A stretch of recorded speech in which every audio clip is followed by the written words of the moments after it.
Perkenalkan, nama saya Natania Tarigan dengan NIM 1903011140. Pada kali ini saya akan mempresentasikan tentang bisnis plan, di mana bisnis ini saya beri nama Laxi Thrift. Laxi Thrift merupakan thrift shop berbasis online yang menjual pakaian-pakaian second untuk wanita berusia 15 tahun ke atas. Produk yang dijual di Laxi Thrift bukanlah pakaian biasa, melainkan produk fashion import bekas bermerek yang harganya jauh lebih murah dibandingkan dengan kondisi barunya. Namun, walaupun yang dijual merupakan produk second atau bekas, untuk kualitas yang ditawarkan itu tidak jauh berbeda dengan kondisi barunya. Oleh karena itu, Laxi Thrift ini sangat cocok bagi yang ingin tampil modis namun tetap ingin berhemat. Penjualan dilakukan secara online, sehingga memudahkan penjual dan pembeli dalam bertransaksi, terutama untuk pembeli yang berada di luar daerah Medan.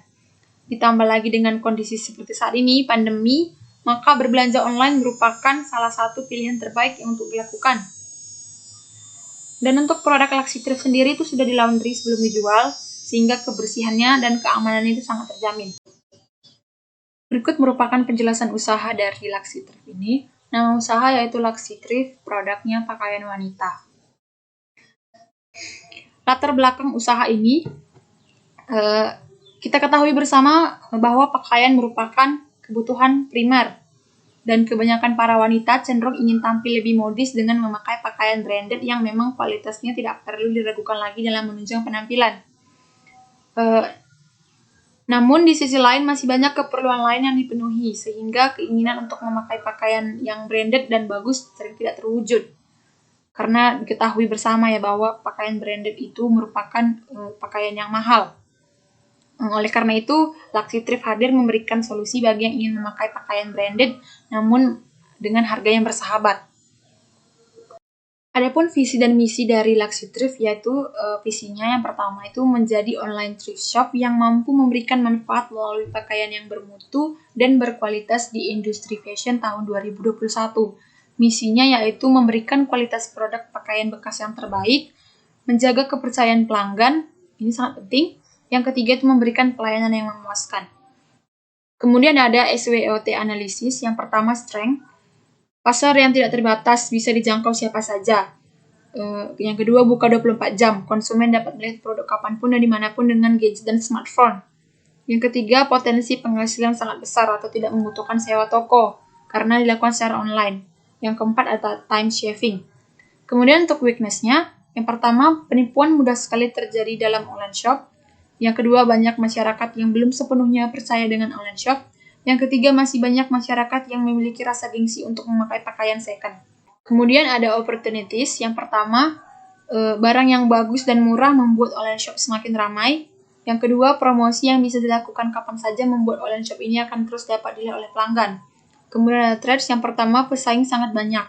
Yang kedua, masih ada orang oknum-oknum yang hanya iseng untuk memesan.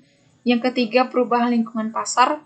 Yang keempat, yaitu adanya kendala dalam ekspedisi atau pengiriman. Bisa rusak, basah, atau mungkin bisa juga hilang. Berikut merupakan struktur organisasi dari Laxi Thrift. Pemiliknya Natania, saya sendiri. Keuangannya itu Natania, saya juga sendiri. Saya sendiri. Kemudian ada bagian produksi atau stock keeper. Saya juga. Kemudian ada IT dan fotografer. IT yaitu untuk memasang produk di sosial media dan di e-commerce, dan fotografer untuk memotret dari produk yang akan dijual. Kemudian ada bagian operasional yaitu packing dan pengantaran ke jasa pengiriman, saya juga memiliki rekan. Untuk analisis pasar, yaitu yang pertama itu kami hanya menjual pakaian wanita. 100% itu untuk wanita, pakaian wanita. Dan kemudian pemasaran dilakukan melalui sosial media dan menggunakan e-commerce. Sosial media yang kami gunakan yaitu ada Facebook, Instagram, Twitter, dan lain-lainnya. Untuk e-commerce-nya yaitu Shopee, Lazada, dan Tokopedia. Oke, untuk analisis produksi. Yang pertama, ketersediaan bahan baku itu akan diambil dari pasar tradisional yang memang khusus menjual barang thrift.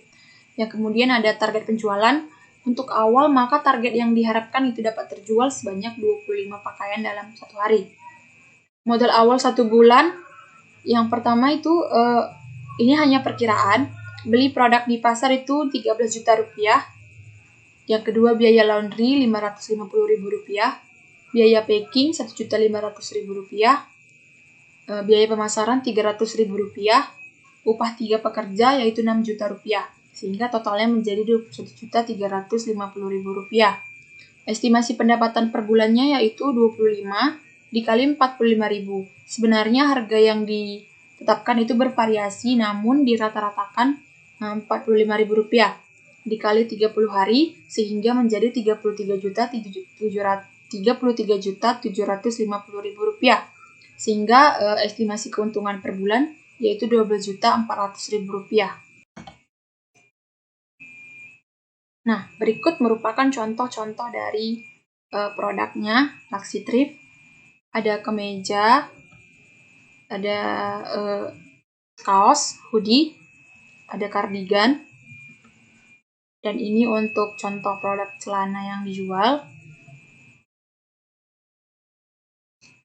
Kemudian ada gaun, dress. Nah, berikutnya merupakan analisis strategi bisnis. Problem yang sering muncul itu yang pertama persaingan bisnisnya ketat ya. Adanya persaingan. Yang kedua adanya penipuan. Yang ketiga kondisi pasar yang tidak stabil.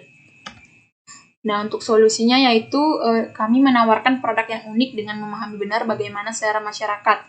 Sebagaimana pasarnya yaitu remaja hingga mahasiswi. Kemudian mengadakan diskon karena semua pasti menyukai diskon.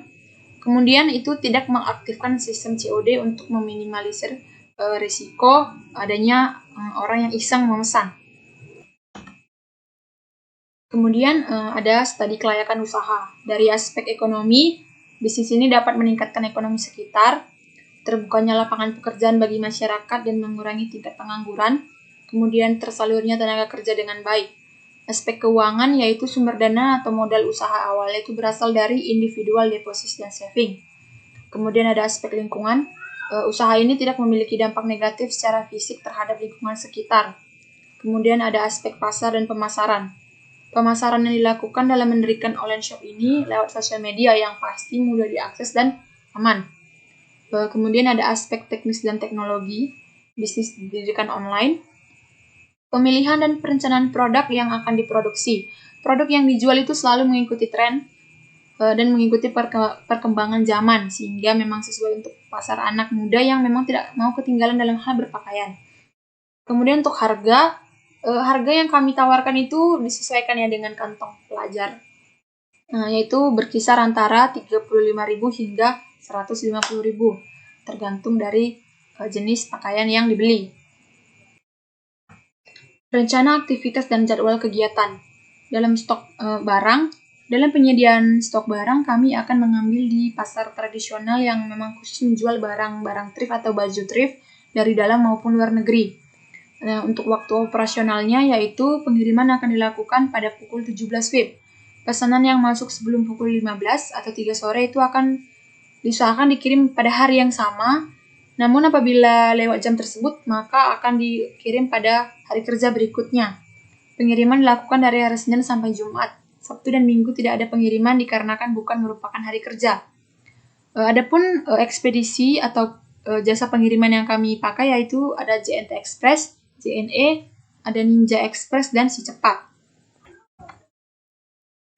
Kekuatan produk dari Luxy Thrift yaitu yang pertama harganya murah, kemudian kualitasnya bagus, dan yang ketiga kebersihan dan keamanannya terjaga, dan yang keempat selalu up to date.